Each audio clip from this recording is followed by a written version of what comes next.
What if I told you that the idea of rest in the Bible has almost nothing to do with taking a nap and everything to do with a radical plan to remake society? Today, we're going to unpack how this one simple word might just hold the key to a more just and compassionate world.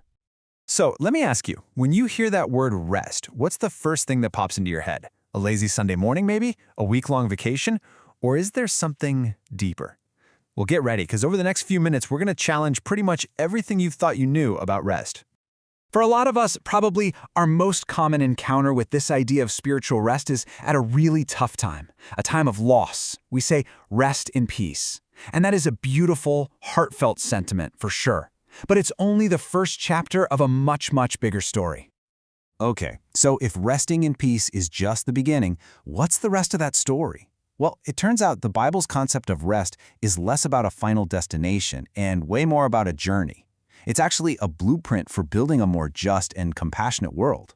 So let's take a look at that blueprint. It all kicks off with the Sabbath. And look, this was not just a day off. It was a weekly revolution. Can you imagine a society where, for one whole day, all the normal rules of status and class were just gone? The owner and the employee, the citizen and the immigrant, even the animals. Everyone was equal. Everyone got to stop. That's the incredible power of the Sabbath. But the Sabbath was really just the start. This blueprint for a just society goes way beyond a weekly pause. Every 7 years, the entire economy was designed to hit a reset button. The land itself got to rest, and whatever it produced was shared freely with those who needed it most.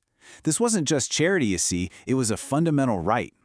And that all leads to the biggest, most radical expression of this vision, the year of Jubilee. Every 50 years, all debts were completely forgiven. Poof, gone. And all land was returned to its original family owners. I mean, can you even imagine what a system like that would do to fight poverty and inequality today? It's a powerful reminder that this vision is just as relevant now as it was thousands of years ago. So where did this incredible, world-changing vision even come from? Well, to get that, we have to go all the way back to the very beginning, to the moment of creation itself. When the Bible says that God rested on the seventh day, it's not because God was tired. That's not the point. It's because the work was complete. The world was perfect, everything was working in total harmony, exactly as it was intended to be. That is the original rest, a state of perfect peace and flourishing for everyone and everything. Okay, so if this is God's original design for the world, why is it so incredibly hard for us to live it out?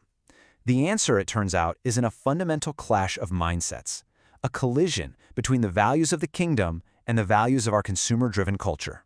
Let's just be honest, we all have a bit of both of these in us, right? On one side, we are hammered with messages telling us to put ourselves first. The consumer mindset asks, how does this serve me? But on the other side, there's the kingdom mindset. It wants to be part of something bigger, to join in with God's work. It asks, how can I commit to justice and mercy? The real challenge is choosing which mindset we're going to let guide us. And this struggle is definitely not new. The ancient Israelites spent 40 years in the desert, and it wasn't just because they were lost. They were having to unlearn an entire lifetime of thinking from a place of oppression and selfishness. They were learning a totally new way to live, a way built on justice and compassion. And in a lot of ways, that's the very same journey we're on today.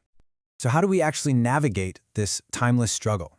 How do we go from just understanding this cool concept of rest to actually living it out in our daily lives? Well, the answer, as we're about to see, is found in the person of Jesus.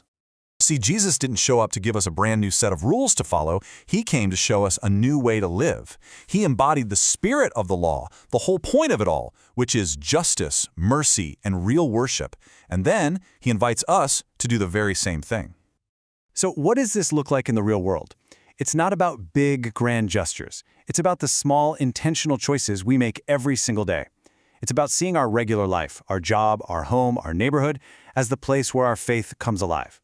It's about creating pockets of rest for other people, building little environments of compassion and justice wherever we are. So, what have we learned?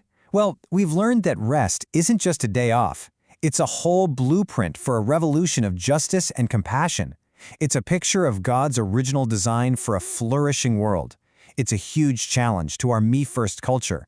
And it's a personal calling for every one of us to be people who create rest in a really weary world. So as we finish up, I just want to leave you with this one question. How can you create a space of rest for someone else this week?